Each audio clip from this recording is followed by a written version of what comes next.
नमस्कार दोस्तों। स्वागत है आपका। आज हम लोग मोहम्मद शाह रंगीला के बारे में पूरी विस्तार पूर्वक एक एक घटनाओं को एक कहानी के माध्यम से जानेंगे और समझेंगे। इसे हम अगर सामान्य भाषा में देखें तो मोहम्मद शाह रंगीला के गद्दी पर बैठने से पहले मुगल राजनीतिक व्यवस्था में सैयद बंधुओं का काफ़ी दबदबा था। वह किंग मेकर की भूमिका निभा रहे थे।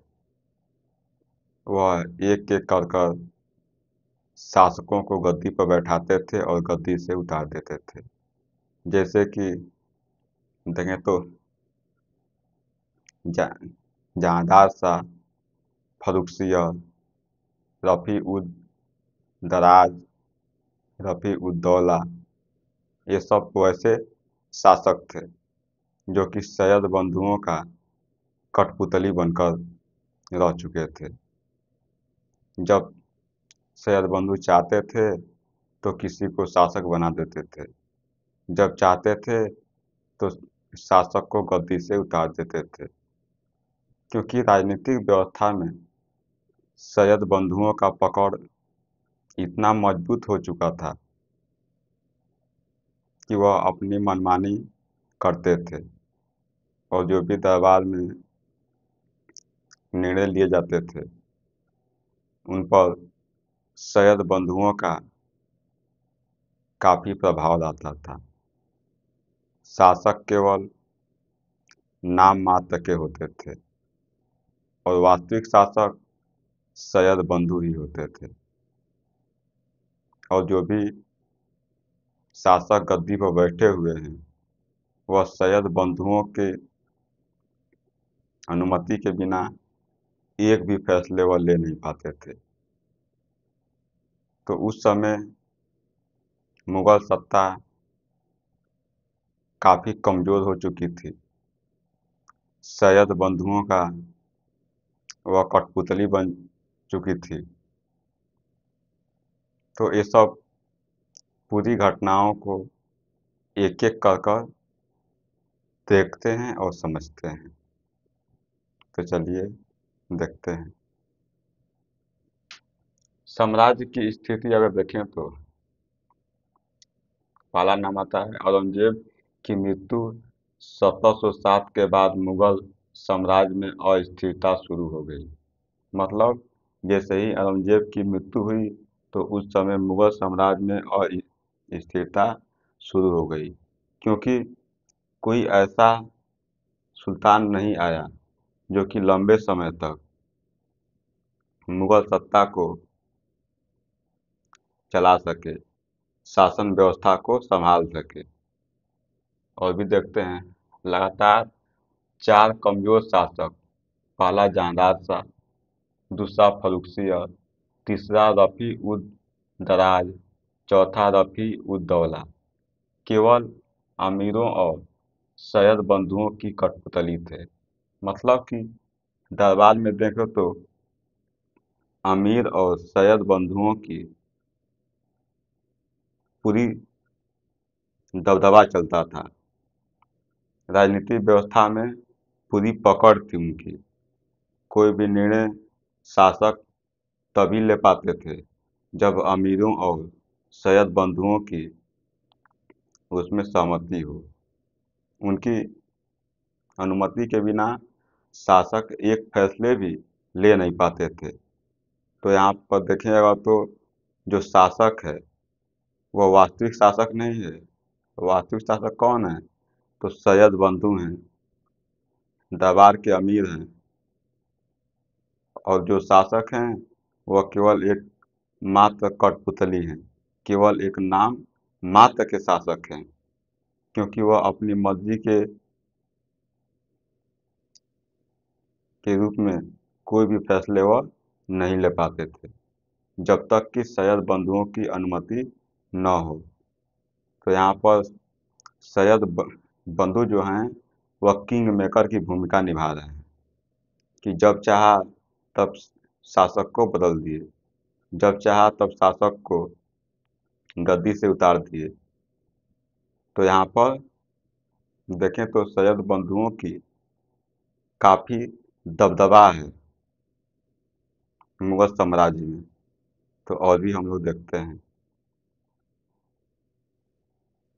जनता और प्रांतीय सूबेदार दिल्ली से मोह भंग करने लगे थे।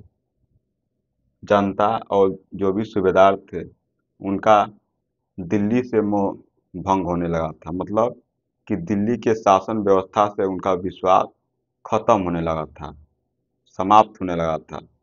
क्योंकि जो दिल्ली की शासन व्यवस्था थी वह इतनी मजबूत नहीं थी। दिल्ली के गद्दी पर जो भी बैठा था वह इतना शक्तिशाली नहीं था कि अपना फैसला वह खुद कर सके, कोई निर्णय वह खुद ले सके।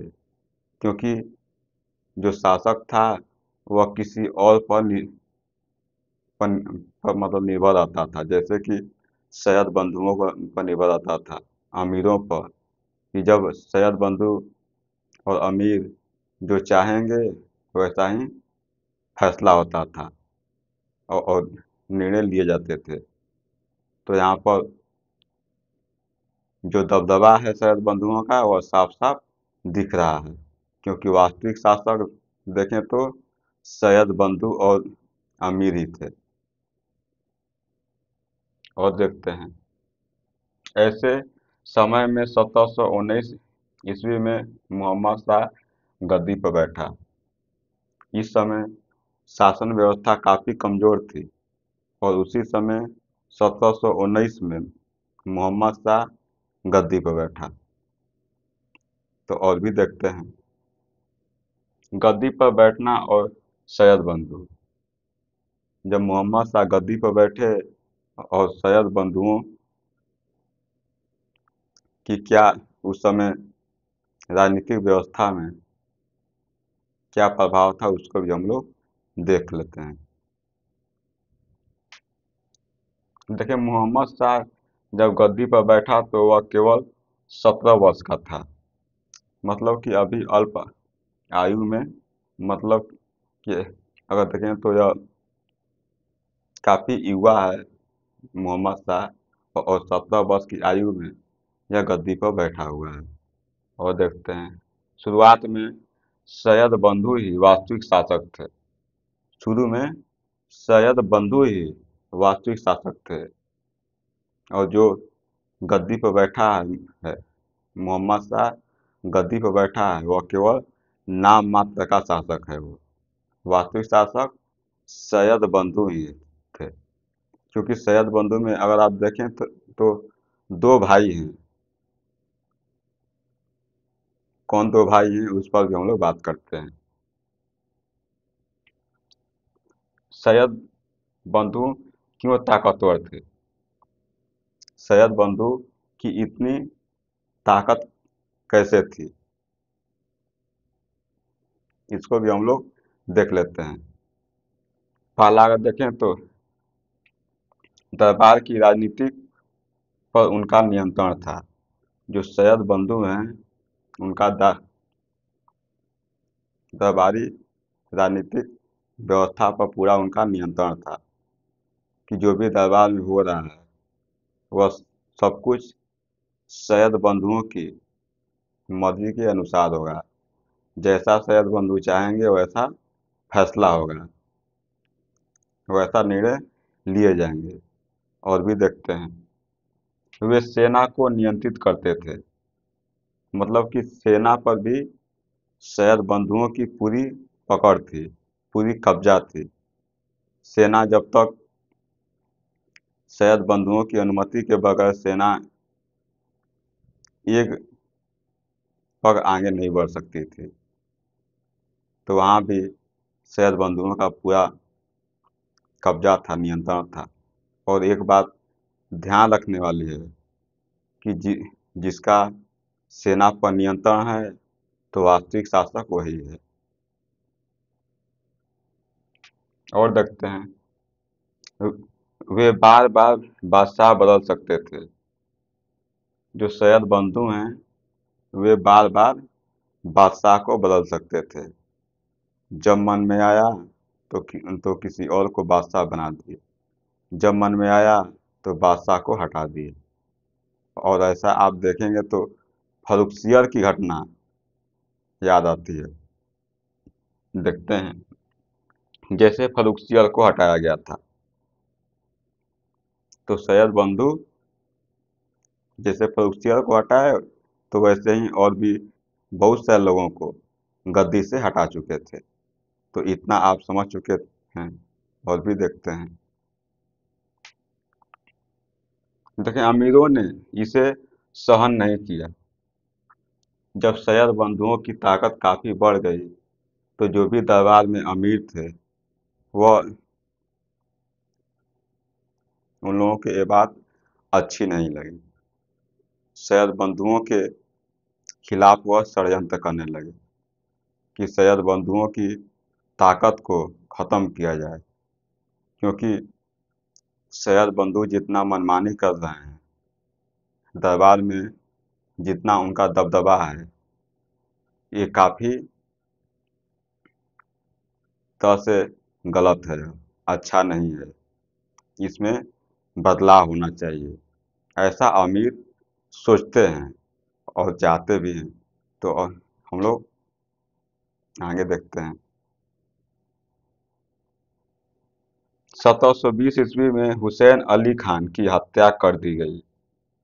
और आप यहाँ पर देखें तो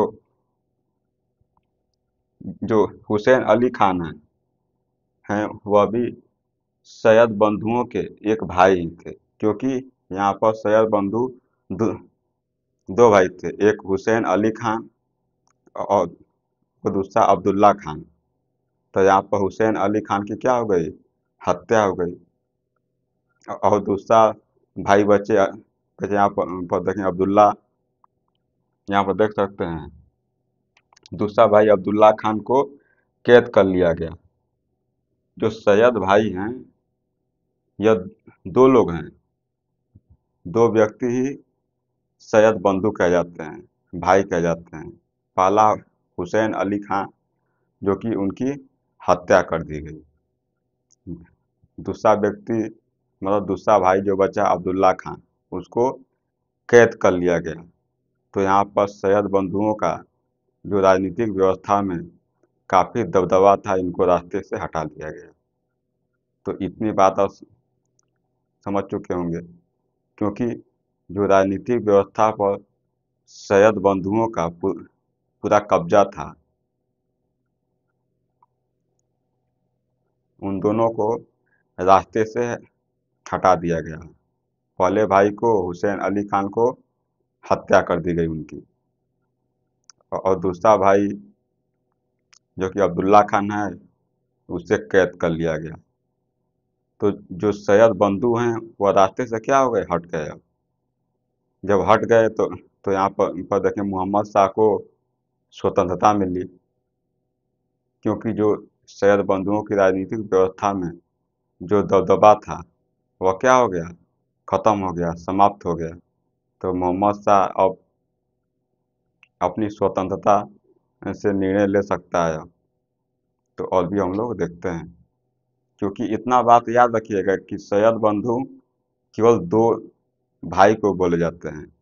पहला हुसैन अली खान जिसे कि जिसकी हत्या कर दी गई, दूसरा भाई था देखिए अब्दुल्ला खान जिसे कैद कर लिया गया।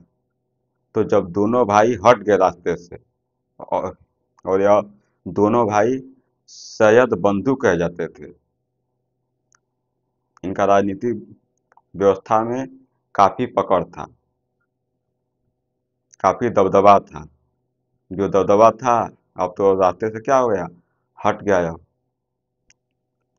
क्योंकि एक की हत्या कर दी गई और दूसरे को कैद कर लिया गया। तो इतनी घटना को आप समझे होंगे। और भी देखते हैं, फिर देखें इसके बाद देखें मोहम्मद शाह ने थोड़ी स्वतंत्रता पाई। जैसे ही हुसैन अली खां और अब्दुल्ला खां रास्ते से हट गए तो यहाँ पर मोहम्मद शाह को स्वतंत्रता मिली। अब स्वतंत्रता रूप से अब मोहम्मद शाह शासन व्यवस्था को चला सकता है अब। तो और भी देखते हैं अगला क्या है। देखिए प्रशासन और प्रांतों की स्थिति, उस समय प्रशासन कैसा था, प्रांत कैसे थे, उस पर भी हम लोग विचार कर लेते हैं। देखिए मोहम्मद शाह कला और विलासिता का प्रेमी था। उसका ध्यान शासन सुधार पर कम था। यहाँ पर देखें तो मोहम्मद शाह जो रंगीला हैं वह काफ़ी विलासिता पूर्ण जीवन व्यतीत करते थे। वह नाच गाने संगीत में काफ़ी रुचि रखते थे और शासन व्यवस्था पर उनका बहुत कम ध्यान था। जब शासन व्यवस्था पर आपका कम ध्यान होगा तो शासन व्यवस्था कमज़ोर होगी और जो भी छोटे छोटे प्रांत हैं वह आपके कब्जे से दूर होने की कोशिश करेंगे, क्योंकि आपका ध्यान शासन व्यवस्था पर है ही नहीं। आप पूरा ध्यान अपने विलासितापूर्ण जीवन जीने में लगे हुए हैं। हमेशा नाच गाने संगीत और शराब के नशों में आप हमेशा डूबे रहते हैं। तो ये सब शासन व्यवस्था को कमज़ोर करने के माध्यम हैं और आप शासन व्यवस्था को सुधार के बारे में आप कुछ भी सोच नहीं रहे हैं। तो जो भी छोटे छोटे प्रांत हैं उनको लगेगा कि इस समय जो शासक है वह काफ़ी कमज़ोर है। जब कमज़ोर है तो छोटे छोटे प्रांत चाहेंगे कि हम मुग़ल सत्ता से स्वतंत्र हो जाएं, वो आपसे दूर जाने की कोशिश करेंगे। तो वही स्थिति इस समय बनी। तो और भी देखते हैं हम लोग। लेकिन नतीजा क्या हुआ, प्रांत स्वतंत्र होने लगे। जब सुल्तान कमज़ोर है, सुल्तान शासन व्यवस्था पर ध्यान नहीं दे रहा है, तो जो भी प्रांत हैं वह स्वतंत्र होने की पूरी कोशिश करेंगे। तो प्रांतों के भी बारे में हम लोग देख लेते हैं। प्रांतीय स्वायत्तता, पहला नाम आता है यहाँ पर हैदराबाद। हैदराबाद के देखें तो यहाँ पर निजाम उल मुल्क ने 1724 में स्वतंत्र राज्य की नींव रखी। दिल्ली में भ्रष्टाचार और गुटबाजी से तंग आकर वह दक्षिण चला गया। उसने हैदराबाद को मजबूत और स्थिर राज्य बनाया। जो आप देख रहे हैं निजाम उल मुल्क, यह पहले दरबार में रहते थे, लेकिन जब दरबार में यह देखे कि काफ़ी गुटबंदी चल रही हैं, बड़े बड़े गुट बन रहे हैं और गुट के माध्यम से शासक बनाए और सत्ता से हटाए जा रहे हैं। मतलब कि यहाँ पर जो सुल्तान है, जो गद्दी पर बैठा हुआ है, वह केवल नाम मात्र का शासक है और यहाँ पर सारे निर्णय जो भी लिए जा रहे हैं वह जो भी गुट बने हैं उन लोगों के माध्यम से निर्णय लिए जा रहे हैं। तो यहाँ पर निजाम उल मुल्क यह सब देख कर परेशान हो गए और यह सोचे कि क्यों न हम दिल्ली के दरबार से दूर जाकर कोई एक प्रांत को हम दिल्ली के शासन व्यवस्था से स्वतंत्र कर कर और हम वहाँ का शासक बन जाएंगे। तो यही निजाम उल मुल्क गए, दक्षिण में गए। दक्षिण में हैदराबाद पड़ता है। हैदराबाद को उन्होंने मुगल सत्ता से स्वतंत्र कर लिया। मतलब कि जो हैदराबाद में मुगलों का कब्जा था, नियंत्रण था, उसे निजाम उल मुल्क मुगल सत्ता से हैदराबाद को स्वतंत्र करा लिए। जब स्वतंत्र करा लिए तो निजाम उल मुल्क हैदराबाद का शासक बन गया। तो ऐसे ही मुगल सत्ता से हैदराबाद क्या हो गया, स्वतंत्र हो गया, अलग हो गया। तो इतना आप समझे होंगे, क्योंकि सुल्तान उस समय कमज़ोर है। मोहम्मद शाह रंगीला जो गद्दी पर बैठा है वह काफ़ी कमज़ोर है। वह शासन व्यवस्था पर ध्यान नहीं दे रहा है। वो हमेशा वह नाच गाने और विलासितापूर्ण जीवन व्यतीत करने में वह लगा हुआ है। जब आप शासन व्यवस्था पर ध्यान नहीं देंगे तो शासन व्यवस्था क्या हो जाएगी, कमज़ोर होती जाएगी। तो कमज़ोर होती जाएगी तो जो भी छोटे छोटे प्रांत हैं वह स्वतंत्र होने की कोशिश करेंगे। तो वैसा ही यहाँ पर हैदराबाद स्वतंत्र हो गया। तो और भी देखते हैं। दूसरा बात अगर देखें, अगर तो दूसरी, तो यहाँ पर अवध का नाम आता है। अवध में देखें तो सआदत अली खान और सफदरजंग ने दिल्ली से लगभग स्वतंत्र राज्य बना लिया।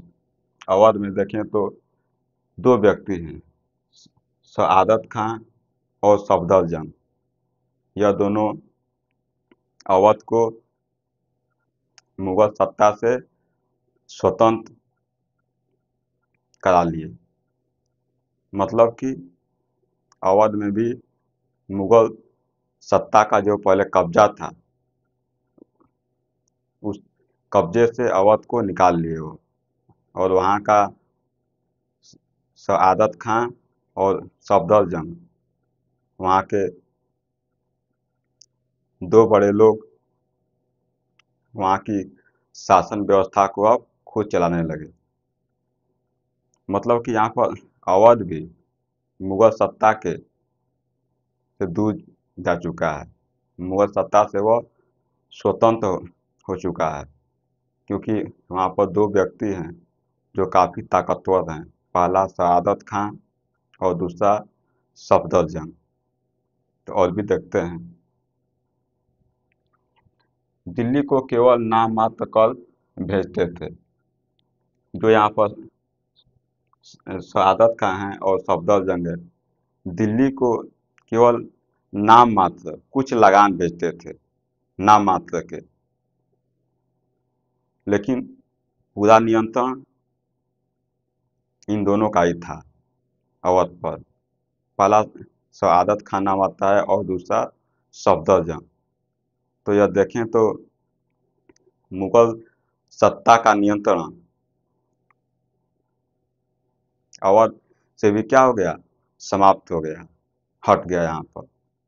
और अवध भी क्या हो गया, स्वतंत्र हो गया है। और भी देखते हैं। तीसरा बात आता है यहाँ पर बंगाल। बंगाल में क्या हुआ देखें तो मुर्शिद कुली खान और अलीवर्दी खान ने बंगाल को लगभग स्वतंत्र बना लिया। बंगाल में भी दो व्यक्ति हैं जो कि काफ़ी ताकतवर हैं। पहला नाम आता है मुर्शिद कुली खान, दूसरा नाम आता है यहाँ पर अलीवर्दी खान। यह दोनों मिलकर बंगाल को स्वतंत्र कर लिए। मतलब कि ये लोग भी मुगल सत्ता से बंगाल को देखें तो आज़ाद कर दिए। जब जब वहाँ पर आज़ाद हो गए तो वहाँ के जो भी नियंत्रण हैं, जो भी शासन व्यवस्था वहाँ का चलाना है, वहाँ पर देखें तो मुर्शिद कुली खान और अलीवर्दी खान वहाँ पर चलाएंगे। तो बंगाल भी अब मुगल सत्ता के से अलग हो चुका है, स्वतंत्र हो चुका है। तो इतना आप समझे होंगे। और भी देखते हैं। फिर देखते हैं कि उस समय बाहरी आक्रमण भी हुए, तो उस पर भी हम लोग बात कर लेते हैं। कि कब कब कौन कौन से लोग आक्रमण किए। तो पहला बात आता है, देखें तो नादिर शाह का आक्रमण। सबसे पहले मोहम्मद शाह के समय नादिर शाह ने आक्रमण किया। तो इसके क्या कारण है उस पर भी हम लोग बात कर लेते हैं।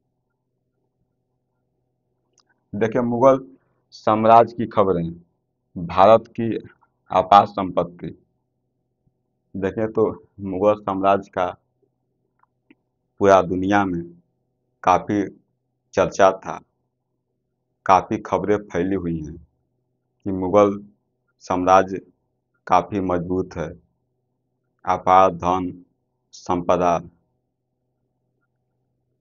बहुत अधिक मात्रा में मुगल साम्राज्य में है।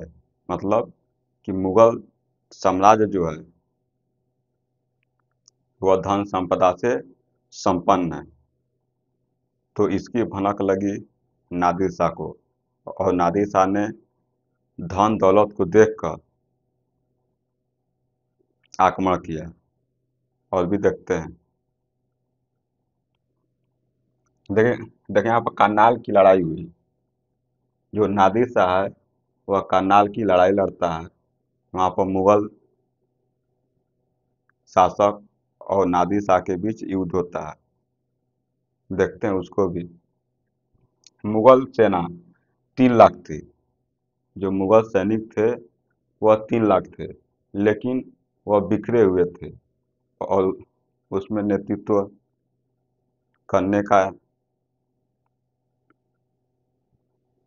अभाव दिखाई देता है, क्योंकि नेतृत्व वह विहीन है। वह कोई ऐसा व्यक्ति नहीं है जो कि मजबूत है और वह शासन का नेतृत्व कर रहा है।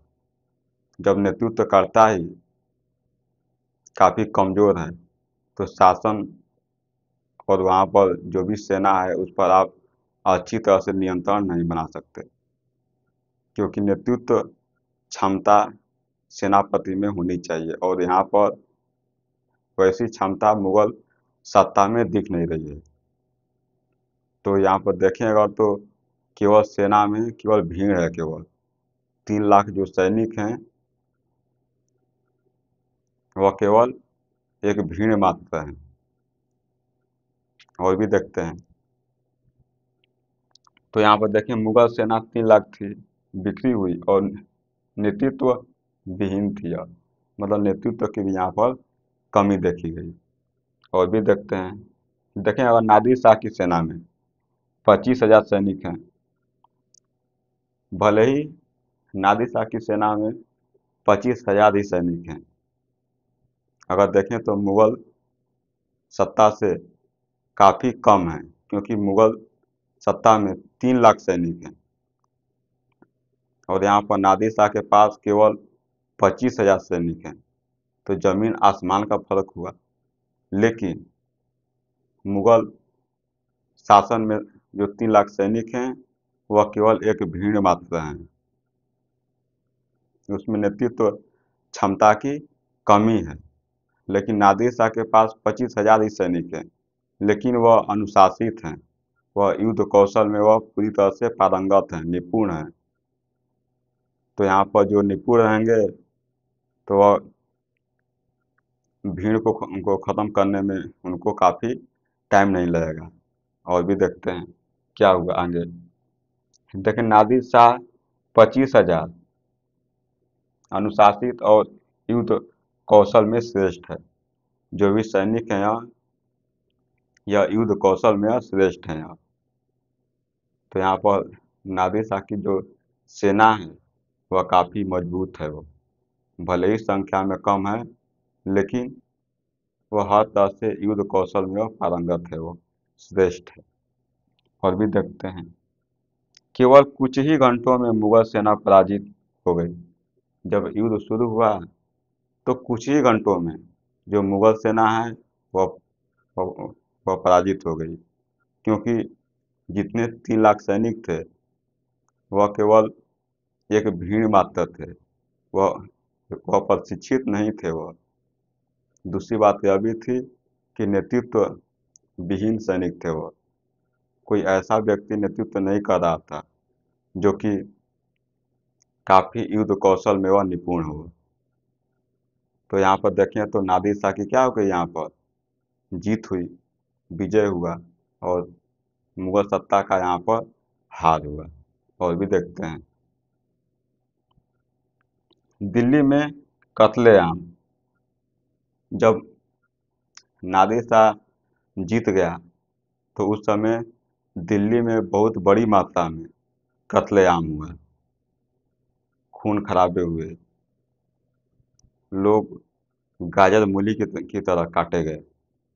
तो यहाँ पर बहुत सारा उस समय नरसंहार देखने को मिला। और भी देखते हैं, देखें एक अफवाह से गुस्से में नादिर शाह ने कत्लेआम कराया।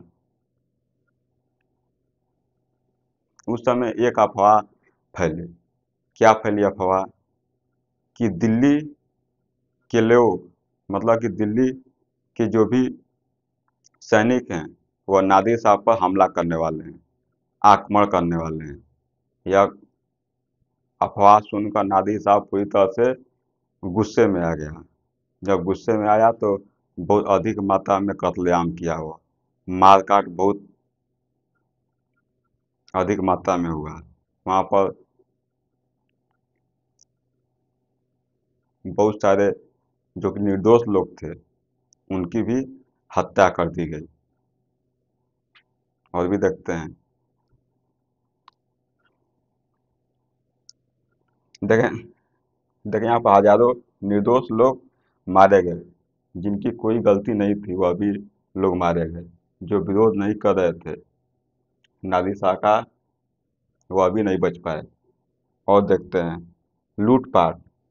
जब नादिर शाह जीत गया तो उस समय लूटपाट बहुत अधिक मात्रा में हुआ। क्या क्या क्या भारत से ले गए लोग, उस पर भी हम लोग बात कर लेते हैं।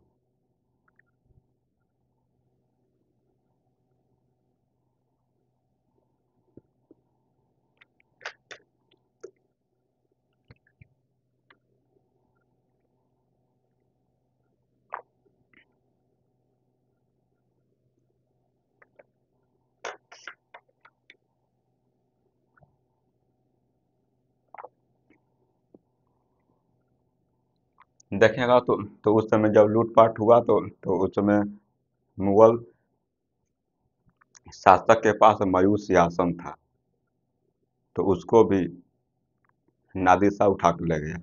और क्या ले गया, देखें तो कोहिनूर एक हीरा था, उसे भी नादिर शाह उठा कर ले गया। और देखें दरिया ए नूर और लगभग 70 करोड़ की दौलत ले गया। यहाँ पर देखें तो मयूर सिंहासन और कोहिनूर हीरा, दरिया ए नूर और लगभग 70 करोड़ दौलत लूट कर ले गया। तो यह काफी अधिक धन है जो कि नादिर शाह भारत से लूट कर वह ले गया हो, जिससे कि मुगल खजाना देखें तो वह खाली हो गया, क्योंकि नादिर शाह बहुत अधिक मात्रा में धन संपदा लूट कर ले गया। तो देखते हैं और भी, देखिए परिणाम देख लेते हैं आप। जब नादिर शाह लूट कर ले गया तो फिर क्या हुआ, क्या बचा, दिल्ली की प्रतिष्ठा समाप्त हो गई। जो दिल्ली की प्रतिष्ठा है, मान सम्मान, वह क्या हो गया, खत्म हो गया, समाप्त हो गया। दूसरी बात आती है यहाँ पर, देखिए आर्थिक धक्का, खजाना खाली हो गया। आर्थिक स्थिति की बात करें अगर तो मुगल शासन व्यवस्था में खजाना खाली हो गया। अब धन संपदा उतना रह नहीं गया है, केवल नाम मात्र का है। और भी देखते हैं साम्राज्य की सुरक्षा व्यवस्था उजागर हुई। साम्राज्य कितना कमजोर है वह इससे उजागर हुआ, सब सामने आया कि मुगल शासन व्यवस्था अब उतना मजबूत रहा नहीं है। केवल दिखावा है, वो बहुत कमजोर है, वो उसके पास शक्ति नहीं है, वह मजबूत नहीं है वो। तो यहाँ पर वह भी क्या हुआ, उजागर होकर सामने आया। और भी देखते हैं। फिर अगर देखें तो अगला आता है अहमद शाह अब्दाली का आक्रमण होता है भारत पर। वह कौन था? क्योंकि जो अब्दाली है वह नादिर शाह का वो सेनापति है। तो यहाँ पर जब नादिर शाह की मृत्यु हो गई तो उसका सेनापति अब्दाली शासक बना वहाँ का। जब शासक बना तो अभी भारत पर बार बार आक्रमण किया हुआ, तो उस पर भी हम लोग बात कर लेते हैं। देखेंगे तो यहाँ पर अहमद शाह अब्दाली का आक्रमण, नादिर शाह की मृत्यु के बाद उसका सेनापति अब्दाली शासक बना, जो कि यह क्षेत्र अगर देखें तो अफगानिस्तान में क्षेत्र पड़ता है। तो वहाँ का शासक बना अब्दाली, वहाँ का शासक बन गया, क्योंकि नादिर शाह की वहाँ पर क्या हो गई है, मृत्यु हो गई है। जब मृत्यु हुआ तो उसका सेनापति अब्दाली था, वही शासक बन गया। और भी देखते हैं, उसने भारत पर बार बार आक्रमण किए। जो अब्दाली है वह भारत पर बार बार आक्रमण किया। फिर क्या हुआ, पहला आक्रमण देखें तो 1748 में सरहिंद की लड़ाई हुई। 1748 में पहला आक्रमण होता है, जिसे सरहिंद की लड़ाई कहा जाता है। क्या हुआ, मुगल सेना ने उसे हराया, लेकिन भारी क्षति उठाई।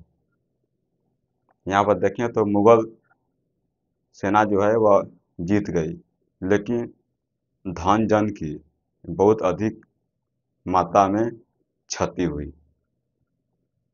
और भी देखते हैं, देखें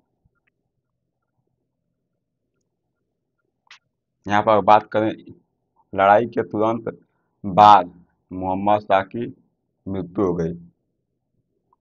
जैसे ही यहाँ पर युद्ध खत्म हुआ तो कुछ समय के बाद मोहम्मद शाह की मृत्यु हो गई। जब मृत्यु हो गई तो फिर क्या हुआ, और भी देखते हैं। देखें यहाँ पर मराठों का उदय।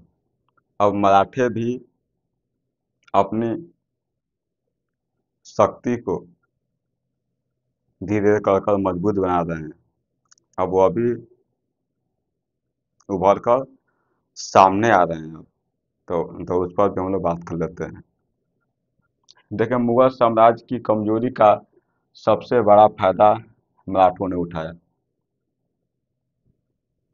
मराठे देख रहे हैं कि इस समय मुगल सत्ता काफी कमजोर है। जब मुगल सत्ता कमजोर है तो वह इसका सबसे अधिक मात्रा में फायदा उठाया मराठों ने। क्या फायदा उठाया कि अपनी शक्ति को वह धीरे धीरे संग्रहित करने लगे, अपने आप को मजबूत बनाने लगे। जब मजबूत बनाने लगे तो क्या हुआ, देखते हैं। बाजीराव प्रथम, बाजीराव प्रथम जो कि 1720 से 1740 तक वह पेशवा रहे। वो देखें तो बेहद तेज तर्रार पेशवा थे। जब बाजीराव प्रथम पेशवा बने तो वह मराठों को शक्तिशाली बनाने में वह महत्वपूर्ण भूमिका निभाए। मराठे उस समय इतने शक्तिशाली हो गए, यहाँ तक कि उनका विस्तार उत्तर भारत तक फैल गया। वह भारत के काफी अधिक क्षेत्रों पर मराठों का कब्जा हो गया। और भी देखते हैं,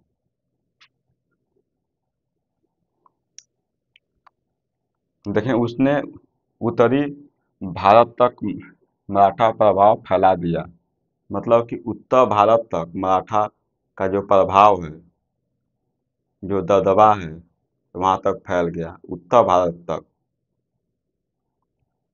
1737 में बाजीराव की सेना दिल्ली तक पहुंच गई। सोच सकते हैं आप कि मराठे इतने मजबूत हो गए कि अब मुगल सत्ता को भी चुनौती देने लगे। 1737 में बाजीराव ने दिल्ली तक पहुंच गए। फिर क्या हुआ, जब दिल्ली तक पहुंचे तो वहाँ के शासक से बातचीत हुई। क्या हुआ, मुगल बादशाह को मराठों को चौथ और सरदेशमुखी देना पड़ा। यहाँ पर देखें तो मुगल जो शासक हैं उनको लगा कि मराठों से टकराना सही नहीं है, ठीक नहीं है, क्यों ना जो मराठे चाहते हैं वह बात को मान लिया जाए। तो मराठे बोले कि देखिए आप ना हमको चौथ और सरदेशमुखी जो कर है वह देना पड़ेगा। चौथ देखें तो मराठों में यह एक प्रकार का कर है, लगान है, मतलब कि उपज का चौथा हिस्सा, मतलब 25%। और सरदेशमुखी भी यह कर है, यह मतलब कि उपज का 10वां हिस्सा। तो यह दोनों जो लगान है वह मुगल शासक स्वीकार कर लिए कि हम देंगे आपको। जब मुगल शासक मराठों को चौथ और सरदेशमुखी देंगे, अगर लगान देंगे, तो आप सोच सकते हैं कि धन कहाँ जाएगा, किनके पास जाएगा, तो मराठों के पास जाएगा। जब मराठों के पास जाएगा तो शक्तिशाली कौन बनेगा, मराठे बनेंगे। और यहाँ पर देखें तो मुगल साम्राज्य कमजोर होता हुआ चला जाएगा। तो इतनी घटना को आप समझे होंगे। और भी देखते हैं, देखें संस्कृति और कला। मोहम्मद शाह के समय संस्कृति और कला पर क्या प्रभाव था उस पर भी हम लोग बात कर लेते हैं। देखें राजनीति में कमजोरी लेकिन संस्कृति में उन्नति। यहाँ पर देखें तो जो मोहम्मद शाह रंगीला है उसका शासन व्यवस्था पर काफ़ी कम ध्यान है, लेकिन देखें तो संस्कृति और कला में काफ़ी उस समय उन्नति देखी गई। तो देखते हैं हम लोग संगीत। संगीत में देखें तो ख्याल गायन का विकास हुआ उस समय। ख्याल गायन का विकास भी मोहम्मद शाह के समय में हुआ। और देखते हैं दरबारी संगीतकारों को संरक्षण दिया गया। जो भी संगीतकार हैं उनको दरबार में संरक्षण दिया गया, उनका सम्मान किया गया, उनको पद दिए गए। तो संगीतकारों का मान प्रतिष्ठा क्या हो गया, बना रहा। और भी देखते हैं चित्रकला और शायरी। चित्रकला और शायरी पर भी मोहम्मद शाह रंगीला अपना प्रभाव दिखाता है। और जो भी उस समय चित्रकार हैं, जो शायरी बोलने वाले हैं उस समय, वो लोग भी मुगल दरबार में उस समय थे। मोहम्मद शाह रंगीला उन सब का भी क्या करता था, ध्यान रखता था, ख्याल रखता था, उनका सम्मान करता था। तो इनका भी संरक्षण दिखाई देता है मुगल सत्ता में। और भी देखते हैं दिल्ली और लखनऊ केंद्र बने। जो यहाँ पर देखें तो चित्रकला और शायरी का दिल्ली और लखनऊ केंद्र बने, कि यहाँ पर चित्रकला और शायरी का सबसे अधिक विकास देखा गया। और भी देखते हैं उसे रंगीला कहा गया क्योंकि वह विलास प्रिय था।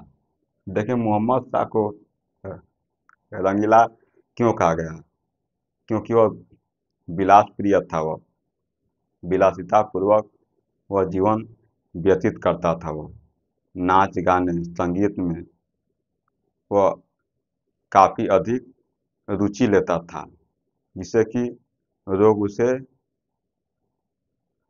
नाम दिए रंगीला। तो इतना बात समझे होंगे आप। और भी देखते हैं। रंग बिरंगे कपड़े पहनता था। जो मोहम्मद शाह है वह रंग बिरंगे कपड़े पहनता था। और देखते हैं, नृत्य और संगीत में दिलचस्पी रखता था वो। नृत्य हो गया, संगीत हो गया, इसमें जो मोहम्मद शाह है वह काफ़ी रुचि रखता था वो। और देखते हैं, मृत्यु और उत्तराधिकारी। मृत्यु और उत्तराधिकारी पर भी हम लोग बात कर लेते हैं। 1748 ईस्वी में अब्दाली के पहले आक्रमण के बाद मोहम्मद शाह की मृत्यु हो गई।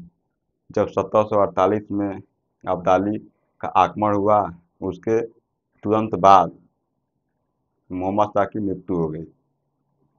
जब मृत्यु हो गया तो उत्तराधिकारी उसका पुत्र अहमद शाह बहादुर बना, जो कि 1748 से 1754 तक वह शासन किया। तो आप मोहम्मद शाह रंगीला के बारे में पूरी विस्तार पूर्वक एक एक घटनाओं को समझे होंगे। आशा करते हैं कि आप इससे काफ़ी समझने में आपको मदद मिली होगी।